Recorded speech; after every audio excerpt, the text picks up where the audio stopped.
Hey everyone, Jay here. As always, I'm going to take you through some recommendations for ways in which you might adapt our CrossFit linchpin workouts for kids. I'm going to take a look at Monday the 22nd of August. We've got a heavy day, we've got some Olympic weightlifting, we've got 7x2 clean and jerk. There's also a cheeky little pause thrown in there after the jerk, 3 seconds in that receiving position. Now, we've got really complex movements here and we've got a heavy day. So when we're thinking about our kids, there's probably too much complexity in here to give them those full movements. Maybe not if you're just going to work some skills, spend some time. With our teens particularly, this would be a very similar day, but you're going to control the number of the load and the number of reps. You probably wouldn't be quite as low as 2 just yet, unless you've got some real high flyers, some very experienced older children in there. For our advanced kids, we're going to have a look at an AMRAP for quality. We've got 5 Sumo Deadlift high pull with a load, 10 plank shoulder taps, and 5 box jumps. Now, I've chosen movements that are less complex than the movements we've got here. You can see that we're not working heavy, we're just working on an AMRAP, so we've got a workout, because the children don't need to work heavy to increase their strength. It's all about developing movement awareness, mechanics and consistency in their movement, and that will increase strength and body awareness. I've chosen the Sumo Deadlift high pull for a couple of reasons. It gives us the same sort of core to extremity that we get from a clean, but it's also one of our, with adults we've got the 9 foundational movements. With CrossFit Kids we have the 10 foundational movements. The Sumo Deadlift high pull is one of the 10 foundational movements that we see in children. And it's a great way to introduce them to that similar movement pattern that you see in those explosive lifts, the clean and jerk and the snatch, with not having to worry about a receiving position. The load is going to be, if they are loading, it's going to be a really light dumbbell or a kettlebell, and that's going to be in between their legs in the sumo position, because we're not having to worry about the bar path. We don't want them to have to move their knees or their body out of the way of the bar just yet. Again, that's an added layer of complexity that we don't need to introduce to them just yet. We've got 10 plank shoulder taps, so we've got a bit of vestibular work here, being in a different plane on the floor. Also just working on that nice sort of body awareness, body tension, midline work that the children will need as they sort of work on heavier loads. When they start getting introduced to sort of these movements as they get older, they're already aware of how to hold body tension. And then we've got 5 box jumps, which is that nice explosive hip opening again, but also it gives us some impact loading. Impact loading is great for improving bone density in our children. And we like to have it in all of our CrossFit Kids workouts at some point. It could be warm up, could be in the skill or the workout, or it could even be in the cool down at the end. So getting some impact loading, some jumping and landing basically in all of our workouts there. So that's why we've got that there. Now, for our less experienced children, it's quite likely that they're not totally aware or not totally ready for a Sumo Deadlift high pull yet. They might be really early in their CrossFit Kids journey. You absolutely can do this unloaded. So it doesn't necessarily, if they have awareness of a deadlift position, that angry griller as you would have called it, then by all means do some Sumo Deadlift high pull unloaded. But we're going to have some deadlifts here just so they can work on that nice, maintaining that lumbar curve and the movement pattern needed to go from picking something up off the floor to standing. And then the rest of the workout's the same. We've got 10 plank shoulder taps. Can they maintain body tension? And then 5 box jumps at appropriate height for their age and their ability. For our no equipment, this could be if you have a huge class, if you're working at a school, quite likely you don't have enough equipment.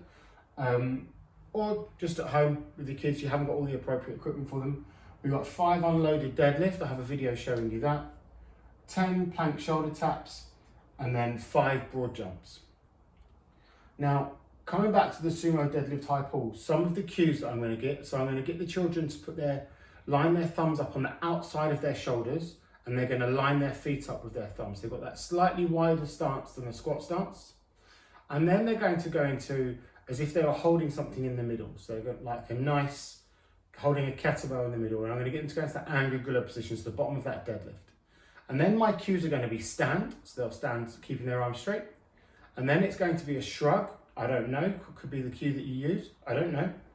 And then you're going to ask them to zip up their coat. Now you might introduce it as zip up the coat with one arm, zip up the coat with the other arm, unzip the coat with one arm, unzip the coat with the other arm. Now can we do it with both arms? Zip up the coat with both arms, and then unzip the coat. Now the cues will then be stand, shrug, zip up your coat, unzip your coat. If you get a child whose elbows drop down, a nice cue that I use is just point your elbows to the sky. And they'll point their elbows to the sky. They won't necessarily go straight up, but point your elbows to the sky and those elbows will go nice and high where we want them to finish. One little tip when introducing load, and this happened with my son, get them to stand, shrug, and then control the pull. He yanked the pull and really cracked himself in the chin. So they want to stand, shrug, control the pull to just their collarbone, and then unzip their coat again. Have fun having a crack with this workout, guys. See you next time.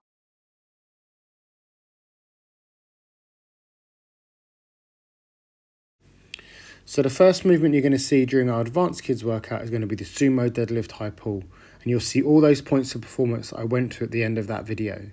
The big tip here is getting them to stand, then do the shrug and high pull. Making sure then you don't see that early arm pull. They'll get that from rushing, so you can slow the movement down. The next is going to be shoulder taps. You want to keep them a straight body, as straight as possible.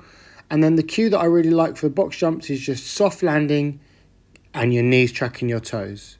You can see that they sort of stick the landing and then stand on that. We've been practicing that loads whenever we do box jumps.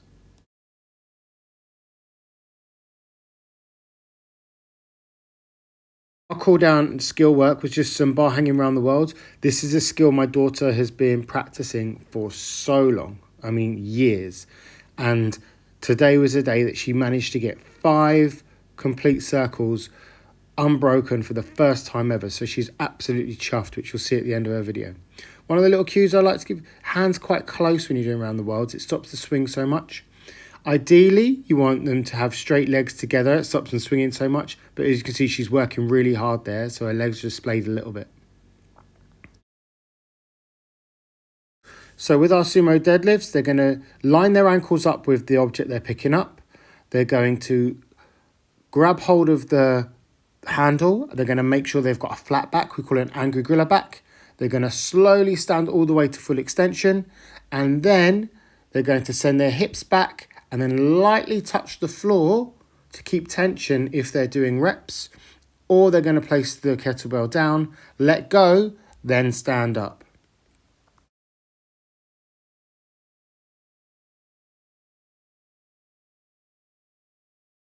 Here you can see the same movement unloaded.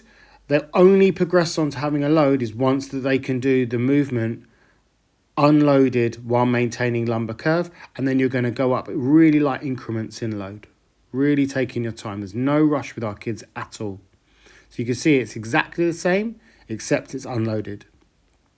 The reason we choose the Sumo Deadlift is it replicates the squatting motion a bit more. It's a bit more of a natural movement for the children other than a deadlift, and we've got the objects or the hands in between because we don't want to worry about that bar path.